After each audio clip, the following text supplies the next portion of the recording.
the marketing behind it is so powerful of like, Why is curiosity important? gosh, curiosity, I think is one of the most what beauty feels like. It is an embodied thing. It's like when we are, people have really lost touch with how we sync up with nature. Because I think there's so much, it's kind of like a tree without leaves. It's alive, but it's not able to take in the sunshine, not able to take in the therapy and make those changes. People always ask me, like, physical addiction, is it addictive? Hmm. And I would say, On the show today, this is a great end to my week. Savannah Rose Johnson, coach, artist, and Playboy bunny. Seriously, I was on her podcast and I kind of underestimated her because she's gorgeous. And I thought, oh, she's pretty face, whatever. I'll go on the podcast, it'll be fun. And she asked me really good questions, really thoughtful, clearly knows a lot about holistic coaching, well-being. We're going to talk about curiosity, distraction, the meaning crisis as ever. Savannah, it's nice to see you again. Welcome. thank you. Thank you, Mark. I'm so happy to be here and welcome everyone. I can't wait to get into it today. Let's dive in. What do you think makes people well? So there's these shallow approaches to well-being, like take a bubble bath, eat, meditate every day, which is great. We both meditate, but what do you think leads to deep well-being?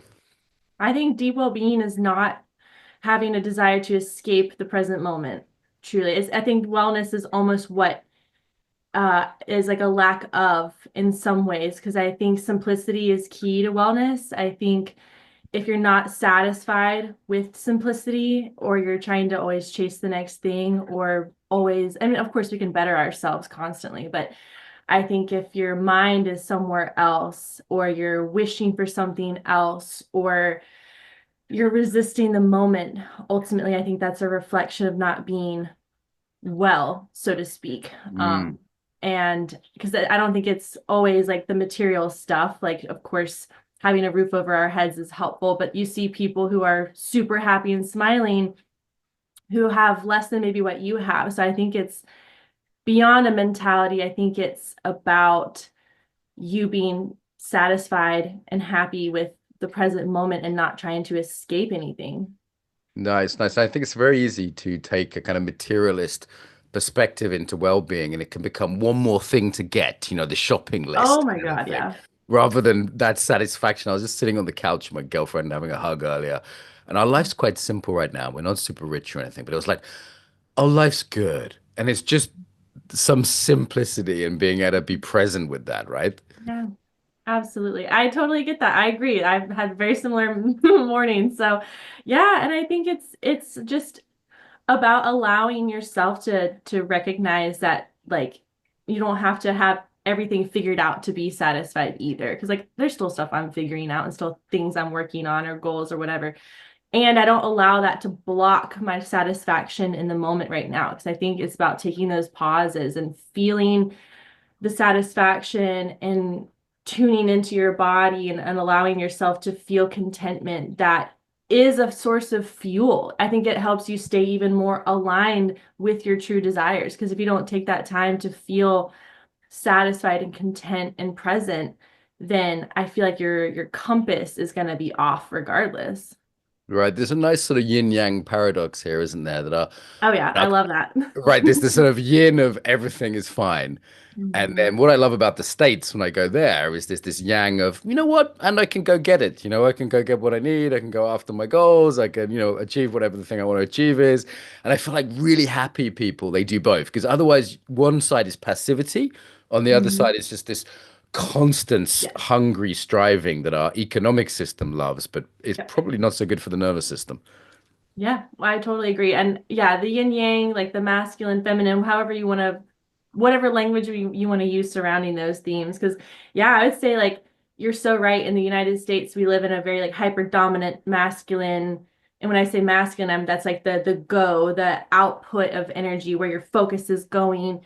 And I was stuck in that masculine shield for a long time. Like because of my life circumstances or whatever it was, I was just constantly going and burning the candle at both ends and masking and overriding like mental health stuff, because I thought that like I had to, or like, oh, once I get here, then I'll be okay, or whatever the case may be. And it just was this hamster, just this fucking constant hamster wheel. And chasing the carrot at the end of the stick. And I feel like that's something I see a lot just in the wellness field itself. And I've called this out on my own podcast Right. where it's like, no one has all the answers. You're not going to read a 4-step book and have your shit figured out. Like it's not that simple, but because it is that simple. And I think that that's huge is people will gatekeep and be like, hey, like once you do things my way, then you're going to be okay. I think it's about like, you got to learn to tune into yourself to find out what actually resonates and works for you. Right, so that's a kind of embodied listening approach to well-being, right? So rather than being like, I've got a list and I'm going to tick off the list because this guru said, or this method, I've got Mhm. 10 things I need to do a day. It's like, do I actually want that? Is that actually going to nourish me? And that's a little more complicated because you've got to tune in and listen rather than just tick off the list. Yeah. Yeah. Mm. Yeah, it makes me think of like my dad, like he bought this like I think he found it on Instagram, one of those Instagram ads that's gonna solve all your problems of like, oh, you're feeling this, so all these mushroom coffees, and he's like, this is disgusting. This tastes like crap. But he shared with me how like, oh, but like the marketing behind it is so powerful of like, if these are your problems, here's your solution. I think that's something that's huge in American culture. Maybe it's because of the big pharma messaging. I don't know, but it's like, Uh-huh. here's your problem. Here's a pill. Here's your issue. Here's this silver bullet We that's can going to sell fix it. everything. And it's Yeah. something you can sell, right? It's not like call your mum, go for a walk in the woods. These are not productizable in the same way. Mhm. It's Yeah.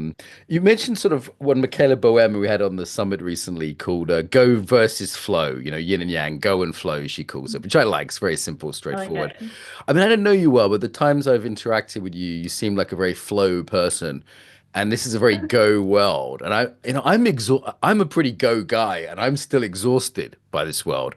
And when I talk to more flow, primarily female, not all, but primarily female students and friends, it just seems like the constant go of modernity is exhausting.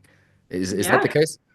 Oh, 100%. Because we're not built to do that. I think and it's so funny to hear you say that you perceive me as a flow person because I think, 5 years ago people would have said the opposite. Like I was Mm. known for my tenacity.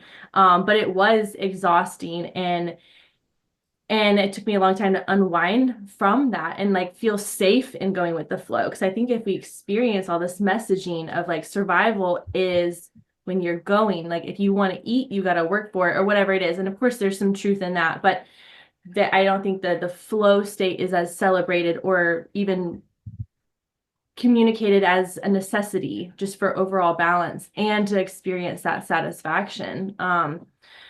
But yes, being in the flow state, I think it requires a lot of trust from yourself, from life, from what you set up for yourself when you are in the go state. Because I think for me to experience the flow, I do have to be in the go. I do have to like set things up so that way I can have this container to relax into my feminine, to relax into that flow state and allow. Because I think it's about that co-creation with the universe, if you want to call it that, of like, not everything has to be on my shoulders. I can do a lot of great things and set up a great foundation, but then I sometimes have to just surrender and allow and let Yeah. some things that I Yeah. might not understand come to fruition.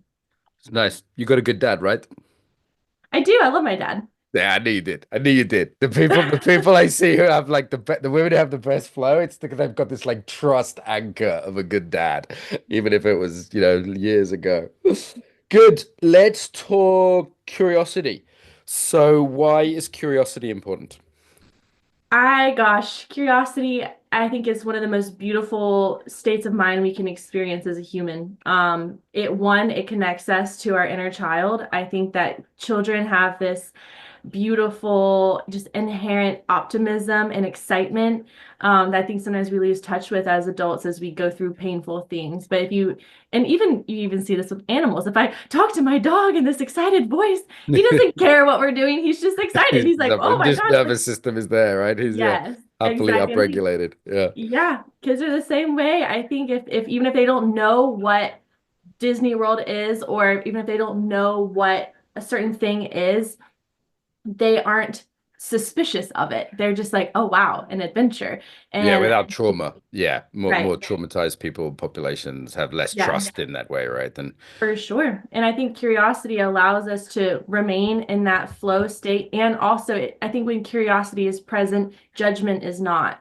Because I think when curiosity is present, your mind is more open, more receptive, more inquisitive, and your ego is able to take a seat. Whereas, like when Mm. judgment is present, you're already like firing on that super conscious mind. And I don't feel like you have as much touch and connection to the subconscious. When curiosity is there, I feel like it allows space for I'm going to ask questions, but I'm also going to listen to my heart space. I'm going to listen to my subconscious as well. So I think curiosity allows us to, again, contain that balance within ourselves. Probably not my biggest talent. I notice it's quite linked to my capacity. So, for example, this year I'm much weller, say the last 6 months than I was a year ago. And that's great. And I've found my curiosity come back. I've started like learning more. I've been more interested in different courses and different teachers. As a podcaster, it's easier to be Yeah. curious. But then when I'm like really tired and run down and not well, I'm just like, screw it. I'm in survival mode and I just lose that curiosity. So do Yeah. you think that's typical that it links to this capacity issue? Oh, 100%. Because I Mm. think you have to be relaxed to be curious. Because I think when we're bored and we're not constantly distracted, that's when curiosity can spark and come, and we can start to pull those things down from the ethers or explore those depths within ourselves as we're relaxed. And when we're relaxed, that's again like when our super conscious mind is able to take more of a seat and balance out with our subconscious mind too. So I feel like it makes a lot of sense why curiosity is not vital when you're in that survival mode. Because when you're in survival mode, like who gives a shit about like the wonders of the world? You're just trying to stay alive. Yeah, yeah, there's a tiger in the room, metaphorically. Yeah. You mentioned distraction. We had for listeners, by the way, if you haven't caught the episode Anna Lemke from Dopamine Nation, catch it. It's one of the best podcasts I've ever done. Like I've had family members telling me, like, "Oh, this is the only one of your podcasts I liked," and stuff. So it was really well researched, and she was great. And she talked a lot about addiction and the technology of addiction. Yep. So we are not distracted accidentally. We are now living in a system where we are distracted for power, profit, and control. So, how do we keep this curiosity and this sense of flow when we are in this hamster wheel of distraction? Oh my gosh, such a good question. I mean, I feel like my default is just to say like that stillness, that time for yourself, like to connect with yourself. Because, and I think discipline is a huge part of it. That's, I think, a way that you can exercise your yang, your masculine, is by committing to yourself in what you want. And I think that allows that space for the desire to come in, like that listening to your inner voice to fuel what it is that you want. Because if we don't listen to our desires and listen to what nourishes us and feel that, then what are we committing to? We aren't taking an active role in what we want to devote ourselves to. We're just being fed, hey, this is what you should commit to. This is what you should believe. This is Mhm. whatever information that's going to support this idea. There's nothing that challenges it. So I think discipline is so important when it comes down to combating distraction because like you said, like there's so much distraction available and there's so much like almost like sinister like just nature behind some of this distraction like for profit or whatever the case may be. And so I think because I see this with my friends, like they'll be spouting off some of these ideas that are just like regurgitated and Right, it's recycled. mimetic, right? It's a Yeah, meme they've caught. It's like a virus they've caught, whatever side of so the true. well it comes from, because it's It's not their insane. words, and you can hear it's not their words, right? Yes, Yeah. yes. And it's just reinforcing these like awful beliefs or just like things that aren't helpful or like they want something, but then all this crap that's distracting them is convincing them that it's not real or it's not available to them. And that's just going to keep us in survival mode when we feel like our needs are out of arm's reach. And so I think like deciding like what do you want your life to look like? How do you want to feel? And like what are the things that are just getting in the way? I think like especially like our mornings are so sacred. Oh, it's so easy though to turn the phone on in the morning Of before you course. meditate. I do all this good stuff in the morning, but it's so easy to turn the phone on. Oh, sure. It is, but that's where that discipline comes in. And I think what especially, I mean, yeah, there's the science behind it because we're still an alpha brainwave. We're still very, very suggestible for those first few minutes of awakening. So like there is a science behind that. And also it's what are you worshiping? Like what are you Right, giving right. your devotion to? What are you giving like the first thing in your mind? Like is that Instagram? Is that what you really want to set the tone for your day? Or can you nourish yourself? Can you nurture yourself? Can you just take time to be in your environment rather than be in this online world first? And I think it is hard, but I think that's where like you just have to decide and be disciplined. And It's no one's going to do that shit for you. You have got to do that yourself. I've heard, people talk about self-binding as a strategy, which sounds kinkier than it is. And this idea, I'm known as being like a disciplined person, through martial arts, but I find it tricky. And I think, but if I struggle, how much more a teenager who hasn't had that training? What I found really helpful is having between friends and my partner like reminders. So if one of us is doom scrolling, the other's like just gently and with love, like, "Hey, do you want to be doing that right now?" And I'm like, "Oh, actually, I don't. This is just, I was caught in a scroll hole, right?" And I feel like that little nudge from someone else is sometimes supports the discipline.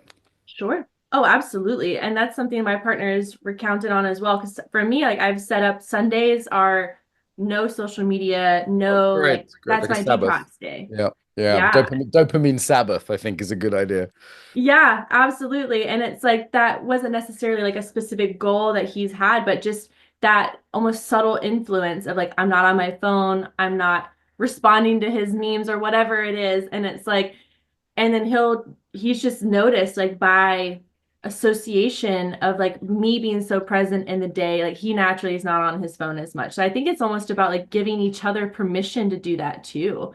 And showing people that it can be a good thing. It might feel hard at first. It might feel like you're depriving yourself, but I think that those even those responses are something to be curious about. If you find yourself picking up your phone out of boredom and remembering, oh yeah, today's my detox day, it can kind of show you like, oh shit, what am I running away from that like I need to be distracted right now? Why do I need to check the likes on my whatever? Like What does this get what? me? What need is this meeting? Because I Yes. notice when I'm really like spiritually, emotionally satisfied, I've been with friends in nature.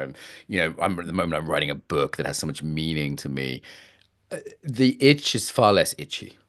The Yeah. tech itch. Do you know what I mean? It's like it's still Yes. there if I pick up my phone, but Yeah. it's not so tempting. So there's also this piece around like how like deeply satisfied am I elsewhere? Because it's an alarm bell for me if I keep reaching Yes. for that phone. Oh my gosh, yes. I know if I'm like in a low mood, I'm like, I need to get myself outside. I need to be with the trees and the sun because that's actually going to be what nourishes me and gives Yes. back to me and isn't like taking something from me. It's just like you experiencing that unconditional abundance where you don't have to show up as anyone, but just be held by your environment and know that's the natural way to be.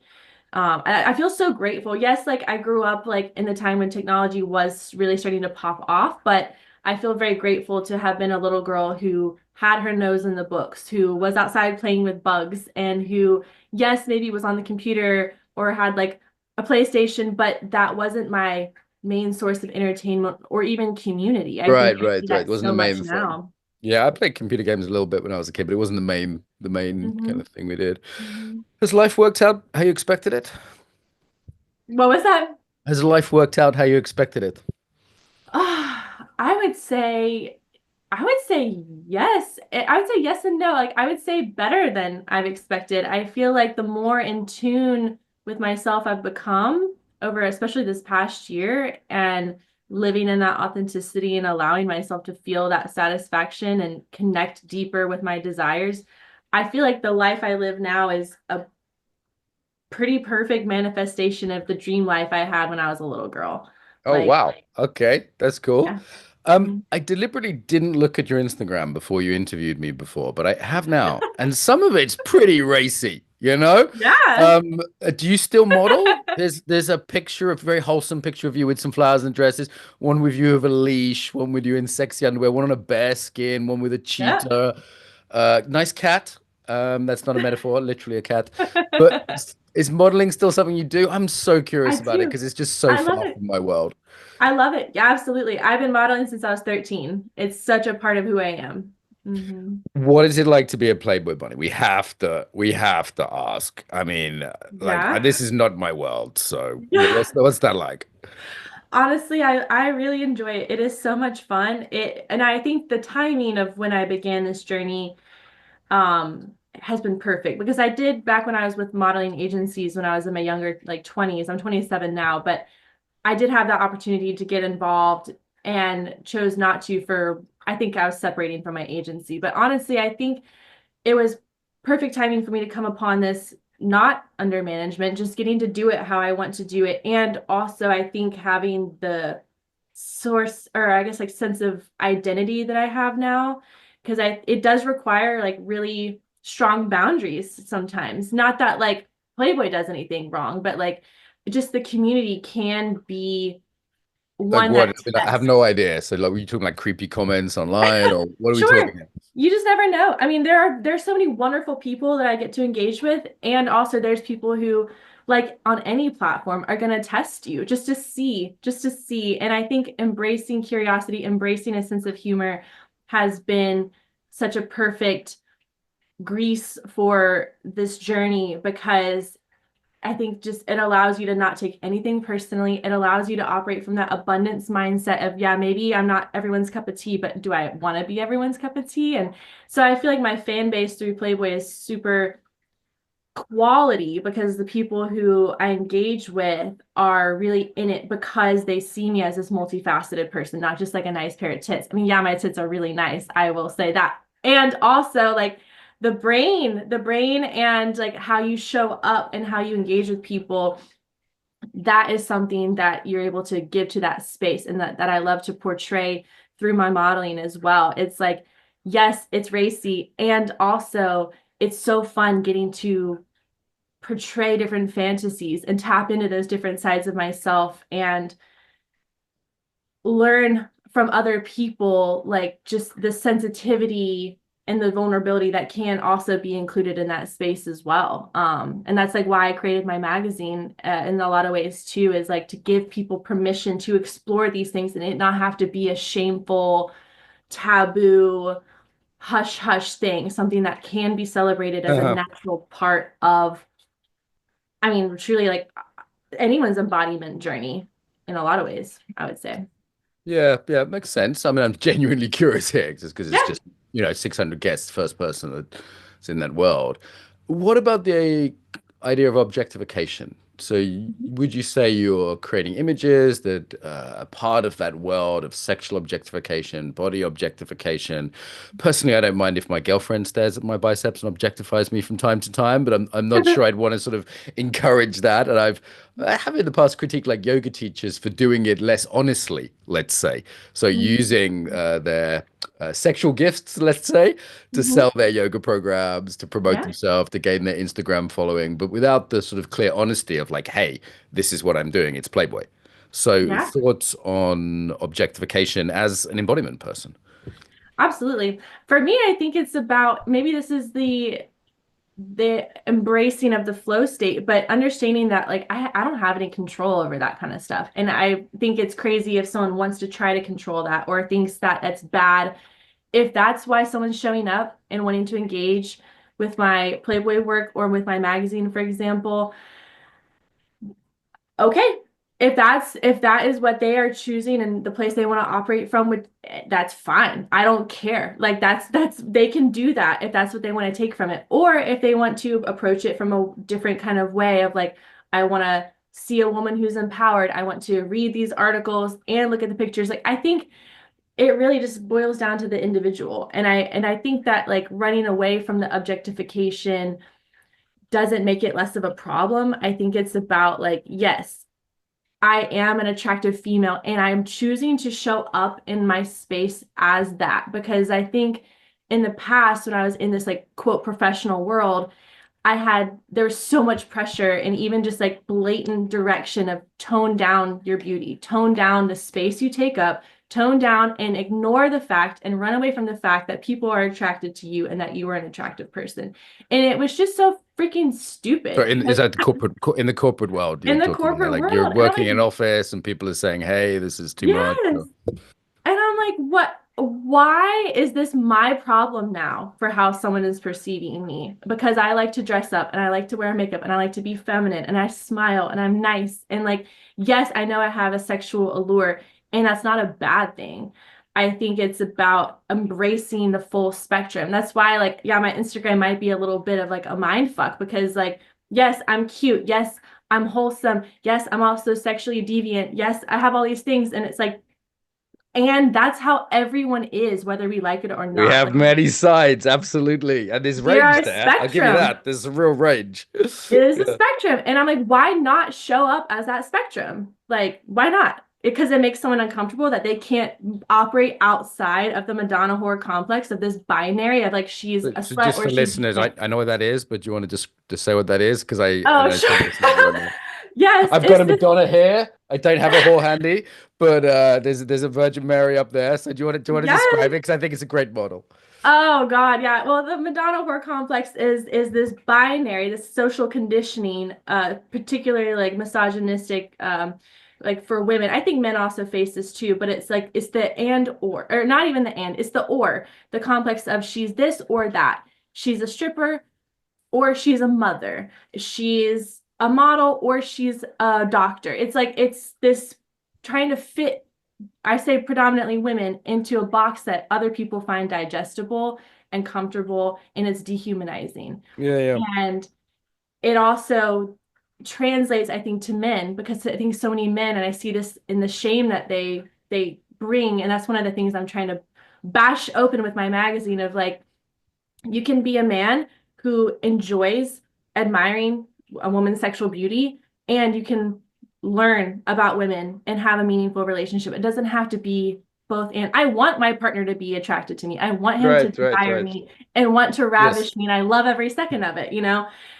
And I don't see him as any less of a man or a quality man either. That's within the confines of I imagine, a loving relationship, right? Right. So there's a certain traditionally there's a certain container there. I've always Mhm. been very liberal around these topics, and I'm now rethinking that. So I'm kind of thinking out loud. I do notice as a podcast host, for example, I appreciate the beauty of the sexual beauty of a female guest sometimes, in a Yeah, boundaried way. sure. And I'm still able to see them as a human being. I'm still able Yeah. to relate to their knowledge. I'm, genuinely curious about their knowledge. And to me, there's no I don't have to put them in the box of sex Yeah. object or interesting podcast guest, just Yeah, as one example. Do, exactly. do we have a responsibility around our sexuality in the sense of one extreme is to say, hey, stop turning people on, cover up, put you in a burqa, no makeup at work, Another, and again, it's like, hey, come on, it's not my fault, what's the problem there? And Yeah. then the other extreme is like, hey, I can, let's say I'll use a male example, maybe less triggering. If I'm in my workshops, I don't just like get my biceps out and put it in the face of some thirsty middle-aged woman who hasn't had it in a year, Like that just wouldn't be kind, right? Yeah. I wouldn't be Right. like lick my triceps, like, when I'm trying to teach because I know I'm a man and have some sexuality, and people may find that, gay men too, they may find that distracting. So there's a Sure. certain, like I've been teaching in Berlin next weekend. There's gonna be a load Yeah. of gay guys there. I'm teaching in a gay center actually. And Love it's it. like, will I deliberately dress down? Probably not. But am I gonna flex for them? That's just gonna be distracting for the poor boys. You So are assuming that.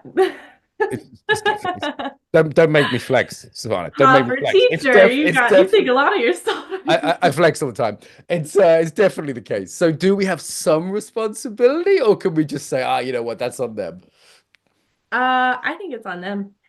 I think Okay. it's on them. I really do, because I think as someone who bore the weight of Yeah.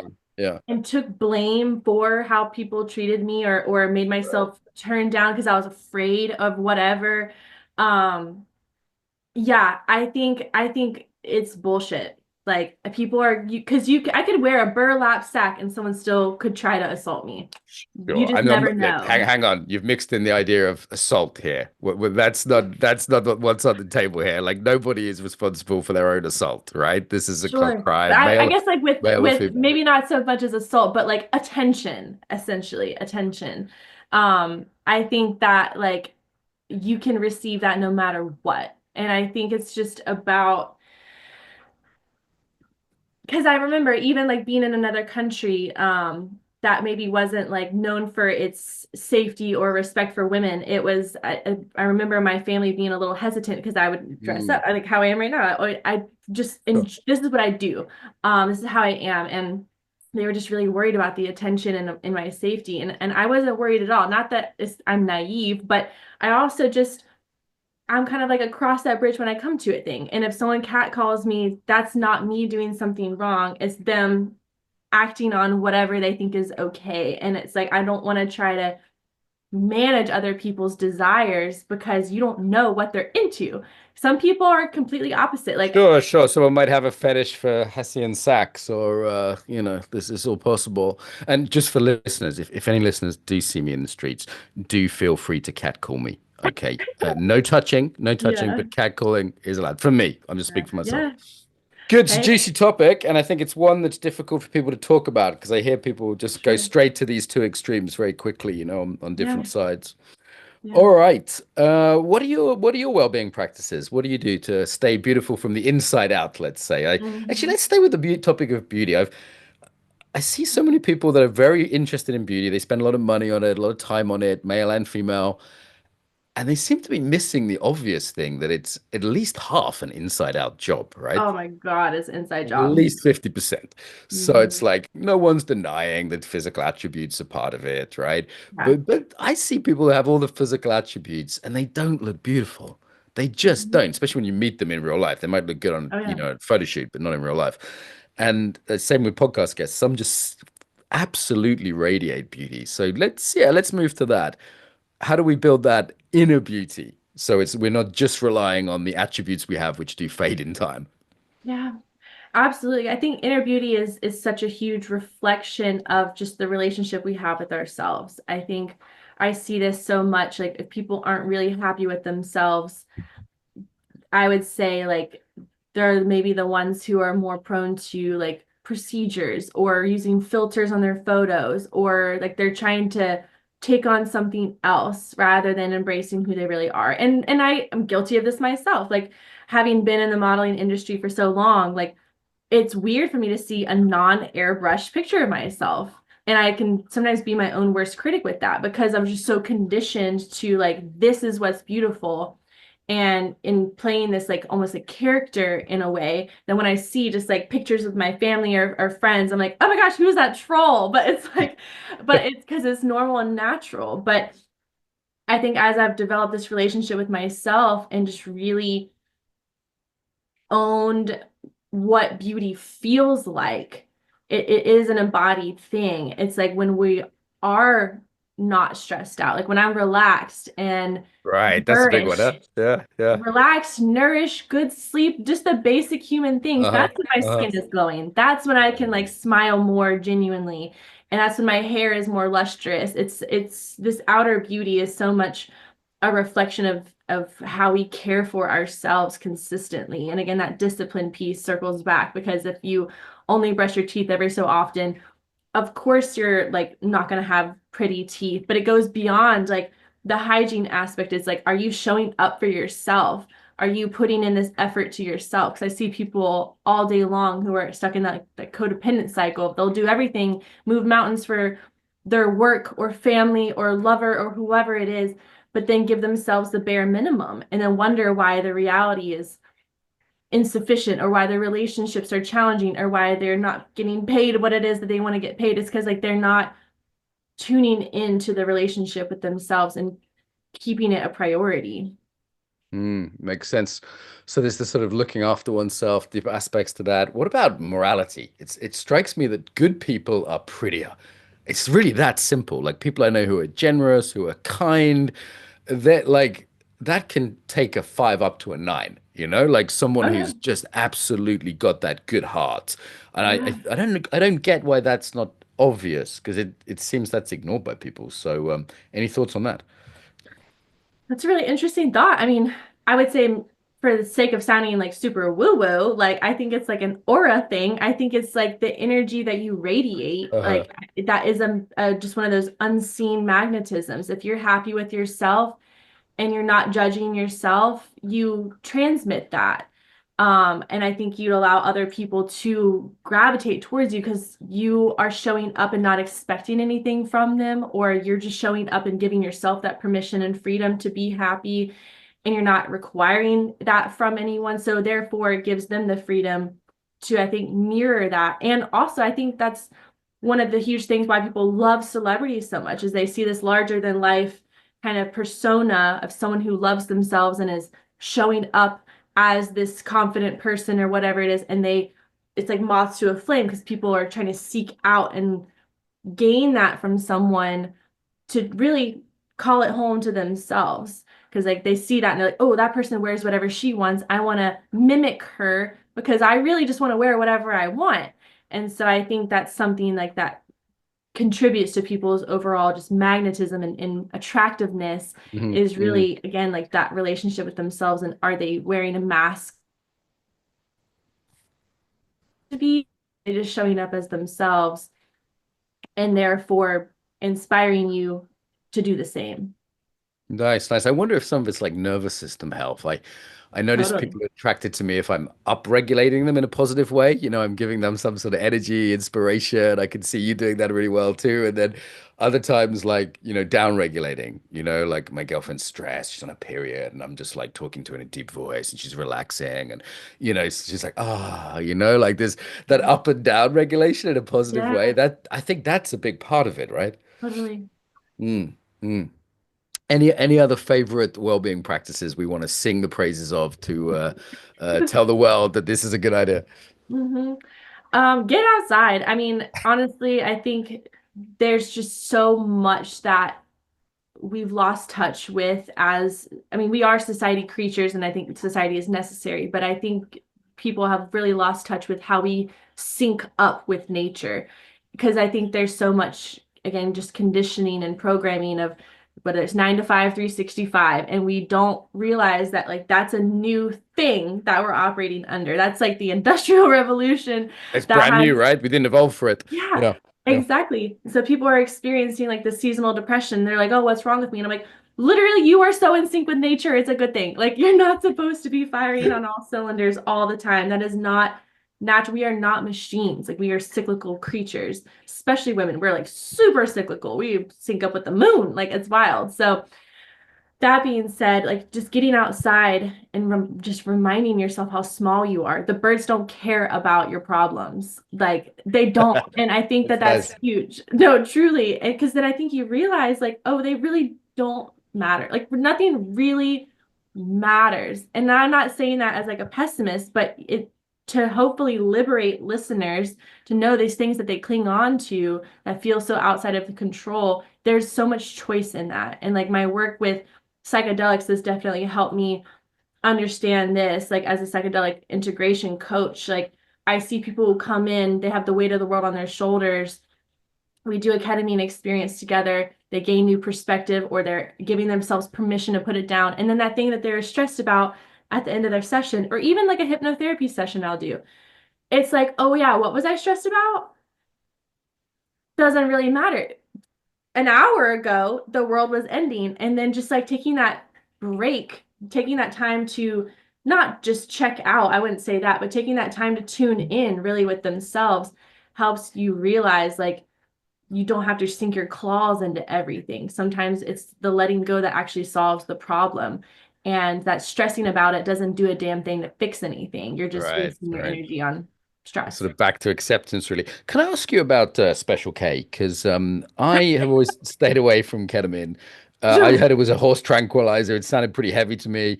I've had very good experiences with psilocybin and other Uh-huh. psychedelics over the years, actually since I was a Yeah. child. I love the psychedelic integration coaches. There's a bunch in Amsterdam, a couple we've had on the Oh, podcast yeah. actually. So I really Yeah. recommend if people are going to do it, they kind of, do it mindfully with that kind of Yep. integration process. But I don't really know anything about ketamine. I've always been slightly scared of it. Yeah, tell us about Special K. Yeah. Well, before it was known for being a horse tranquilizer, so it actually got its start heavily in the Vietnam War because it's an anesthesia that it was nicknamed like the buddy drug because it's just terribly, terribly challenging to overdose on it. So basically, all the soldiers in Vietnam were loaded up with a syringe. So if one of their brothers falls, they can just easily boom inject, not have to. What's his weight in Yeah, kilograms? yeah. It's like Good. no, just shoot him with this injection so we can get him on the chopper, get him out. So, but that's kind of how it started. It was really in the Vietnam War. And then like as it progressed through medicine, people weren't really understanding like the psychedelic components at that time. So that's when it was kind of disturbing people. They're like, I don't really like this. So that's when it moved into veterinary science. It's still used in veterinary science. So horse tranquilizer, it's used for your cats too. Of course, it did have like that simultaneous underground parallel where it was being abused on the streets. But I would say recently, like early 2000s, is when people started to get more curious about its psychological properties because people would go in for knee surgery. It was still used in human anesthetics, but just usually in conjunction with something else. People would go in for knee surgery, come out not depressed, and like, okay, maybe there's some merit What to it. happened there? Yeah. Yeah, so it's really different from, I mean, it's similar, but also different from like mushrooms, which like psilocybin is all about like just serotonin. There is some neuroplasticity that comes with that, just a blast of serotonin. Same thing with like pharmaceutical like SSRIs. It's all about like Mhm. serotonin production or intake.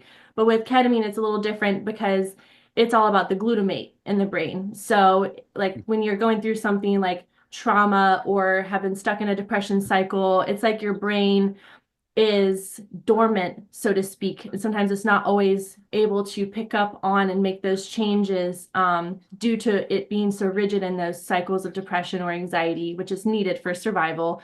So it's kind of like a tree without leaves. It's alive, but it's not able to take in the sunshine, not able to take in the therapy and make those changes. So with the glutamate production, with the ketamine, as soon as that molecule's in your body, those neurons start branching off, making leaves again, and your brain is in this kind of juicy state that's able to not just gain insight from the psychedelic experience, but if you don't have that, or maybe you have more of a psycholytic experience, which is like a lighter dose, you can still achieve great change in your life because your brain is more malleable and able to make those new pathways with less resistance Mhm, because mhm. of those really heavily exercised pathways. Does that make sense?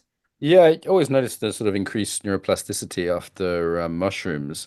Are there any Uh-huh. ri risks to ketamine? I mean, I've always had this slightly fearful reputation for it, and it might just be my prejudice. I don't know much about it, so I'm genuinely Sure. asking.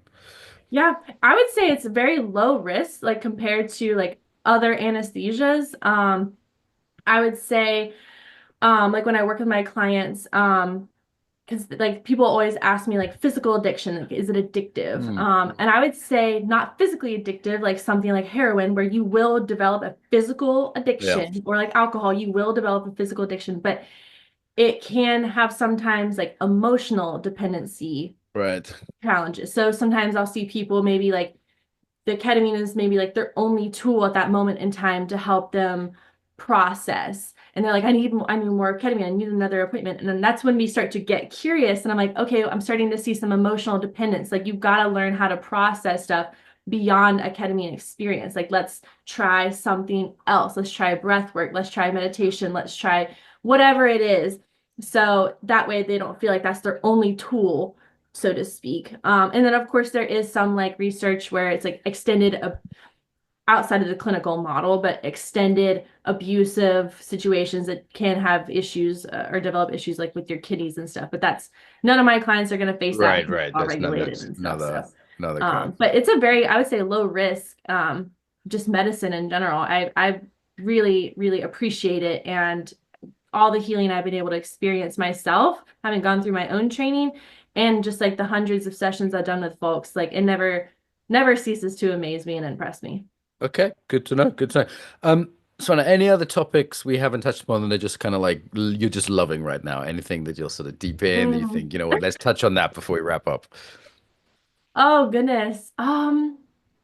Gosh, I would say like what I'm really jazzed about right now is just I would say I feel like we're entering as a society just like a new level of operation. I feel like we're, and maybe it's the age of Aquarius we're moving into or whatever for all my woo-woo people, but I feel like people are starting to shift their thinking a little bit. And I'm starting to see more of that free thinking or more of that like um I would say exhaustion with just accepting things as they're being presented to us. So I guess like to summarize, I think this hunger for individuality is coming out, and also like I think more of an acceptance and celebration of individuality. Because I think back to just, I mean, my childhood, but even just society as a whole, there's been this whole, I would say, movement of like social acceptability, like don't do the taboos, don't do the things that are like socially unacceptable. And I feel like that's shifting so much now where it's celebrated and like the weird people are able to thrive finally and like and we're cool now, even though like we're maybe a little kooky and weird and people don't understand us. It's like that's something that I feel like there's more of a space being forged for that and there's more value in kind of like the oddballs of society. So that's Okay. something I'm feeling very happy about lately. Well, Savannah, I like your kooky weird. Let's wrap this up. Where do people find you on the internet? Yes, yeah. Well, if you're curious and want to get to know more, you can visit my website, eclipseevolution.com. You can also find me on Instagram. It's the underscore Savannah Rose. And then my magazine's also hismindmagazine.com. So that I'm sure I can promise you you're not going to be bored and you're going to have lots of questions. And I'm happy to receive all of that and connect with you. So whatever your cup of tea is, whatever you want to explore of mine and my endeavors. I'm here for it and look forward to chatting with you all more soon. But thank you for this day. I loved it.